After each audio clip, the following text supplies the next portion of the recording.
Today, we will be interviewing Jordan Salibert. He was in the Civil War. He was a soldier fighting for the North, but he also learned a lot about each side. So, Jordan, about how many people fought in the North? A lot of people fought. It's just the draft made more people fight in the North. They only had the draft because the draft was for just to get more soldiers for both sides. It's just people in the North could buy basically their way out of fighting for the North. So, Jordan, about how many people fought on the South side? Well, the South also had a draft. It's just that they didn't have enough people to fight for them. So, Jordan, what was life like being a soldier? Well, soldiers had a lot of downtime, so they basically sang songs. They also wrote to their family. They also made poems. They basically just hung out, basically, at their camps. And when it turned out to be war, So you're saying there was a lot of downtime in just waiting and then moments of terror while they fought? Yes. So, Jordan, how well were you trained when you were in the war as well as everybody else? Well, in the beginning of the war, we were basically rushed through our training. But later in the war, they finally took the time to thoroughly train us for fighting. Do you feel by the end of the war you were fully trained? Yes. So, Jordan, on the battlefield and while you were waiting to fight, what sort of things were you guys eating?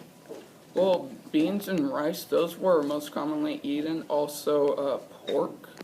And we mostly drank coffee to keep ourselves awake at night. So, Jordan, why did people fight? Well, some of them fought for the adventure, like drummer boys. They left for the adventure to leave their boring life and their house. Also, other people fought for what they believed in, and that's basically the main reason why people fought. Now we're going to be interviewing Kyle, who was a soldier in... Kyle, what battle did you fight in? I didn't really fight in a battle. I fought in a campaign, Sherman's March to the Sea. So, Kyle, where did Sherman's March to the Sea take place? It took place all across Georgia. And Kyle, what was the purpose of Sherman's March to the Sea? The purpose of Sherman's March to the Sea, as far as I know as a soldier, was to demoralize the South. So, Kyle, what other things were you guys trying to do? So, we captured Atlanta because the South really needed it for a lot of the railroads. That's where a lot of the key railroads were. We also marched through a lot of Georgia, destroying a lot of stuff. And eventually we reached Savannah, and we got a bunch of heavy guns, cotton, and we were able to chase the general out of Savannah without losing any men. So you were on the north, the Union side? Yes. Trying to chase them out? We were actually trying to surround them and forcing them to surrender, but they got across last minute on pontoons. So, Kyle, who led the Union in this fight? Well, who led the Union was William Cheshire Sherman.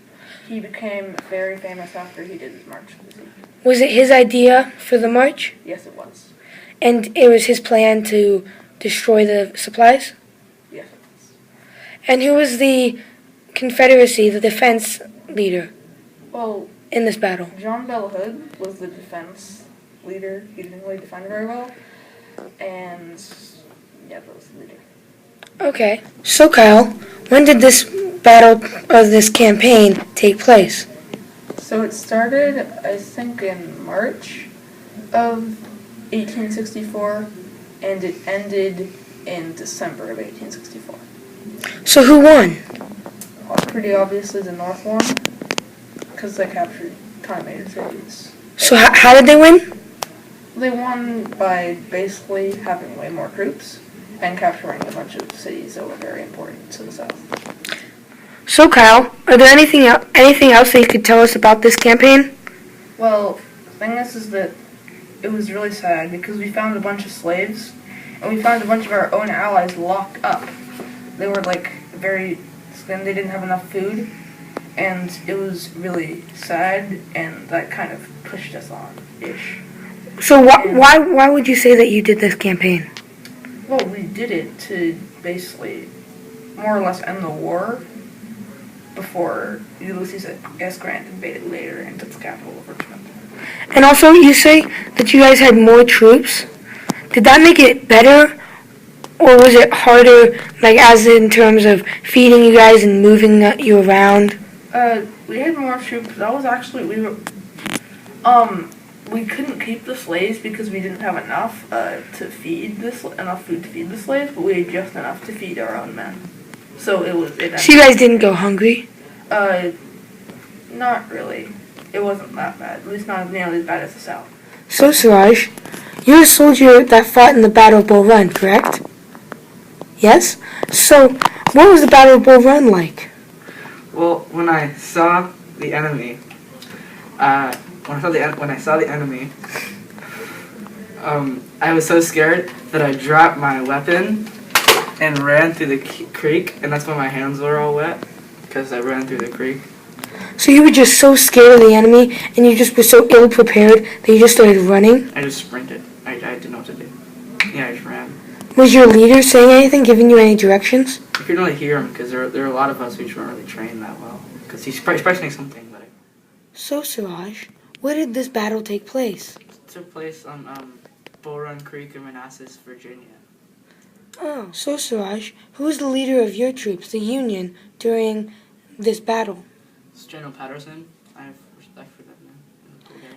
What about for the enemy, the Confederacy? Who was their leader during this battle? It's General Beauregard. General Beauregard. Okay. And Suraj, who won this battle? Confederates. Well, the first battle we came away victorious by a small amount, only because we had more troops. Second battle, they beat us, and we were sent running to Washington. We dropped. You dropped your weapons? Yeah, the Confederacy won the second battle, so therefore they won the entire battle. They won overall. When did this occur? Occurred in July 1861. So Suraj, how did they win? They won. So the two armies were trying to outflank each other, right?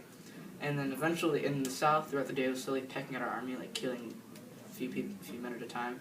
And then eventually, they were able to get they killed enough men that they were able to go on a full-fledged attack.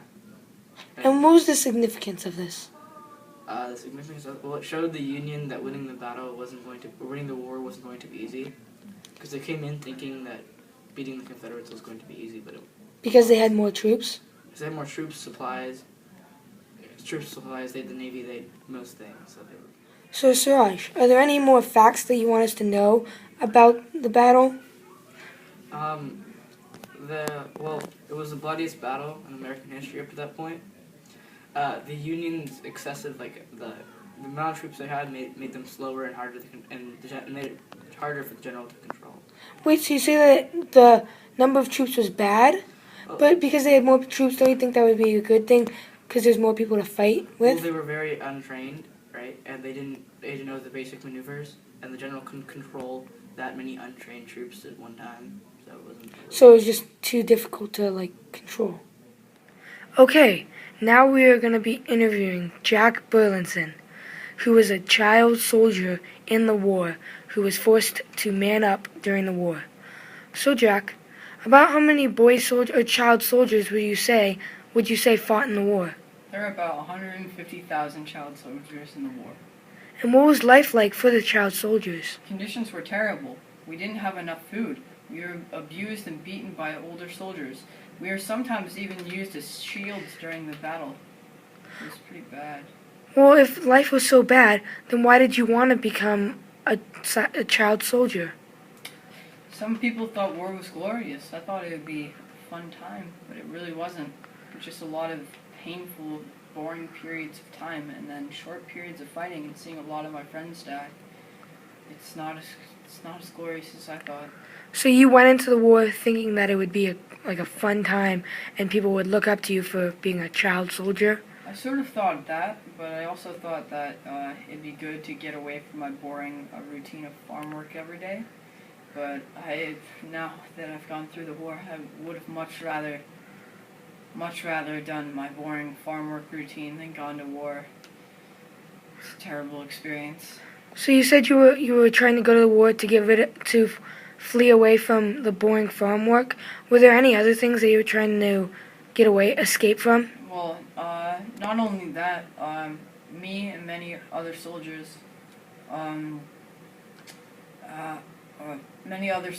I all had abusive relationships at home that we all wanted to get away from, and so that, in addition to the boring farm work, kind of made us really want to leave our daily routine.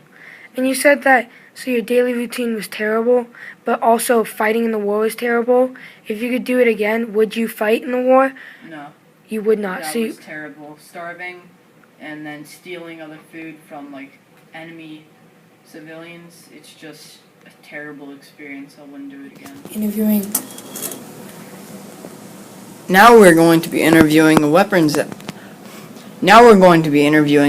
expert, Matt Levenson, who was an expert of guns during the Civil War. So, what were weapons like? Well, Jack, weapons were terrible during the Civil War, but they sort of got better. So before the war, weapons were terrible, so people often used swords instead of the one-shot weapons, because weapons would you'd shoot them, but they would take 2 to 3 minutes to reload the weapon, and it was just such a hassle because they would be in battle, and people would be firing at them while they were trying to reload. But then also guns were just terribly inaccurate. However, during the war, weapons started to get a lot better, and, for example, weapons could be fired more than one shot at a time. For example, the Gatling gun was an example of this. It was sort of a rapid firing gun, and it was like the first machine gun, but it would be later improved a lot. And also later in the war, technology about weapons were expanded greatly. For example, technology that was created, air balloons were started to be used in war, where they would go up and over the enemy lines so they could see where troops were going, and then also they could send other troops there to intercept them and try to attack.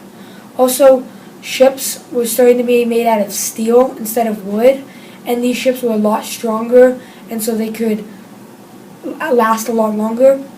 And submarines were being used, just a lot of things. So the submarines could go, as a submarine does, it goes underwater and it can go undetected by the enemy, and then it can go up and start attacking. However, these were just very, very young weapons in this time, so they were not yet improved to their potential.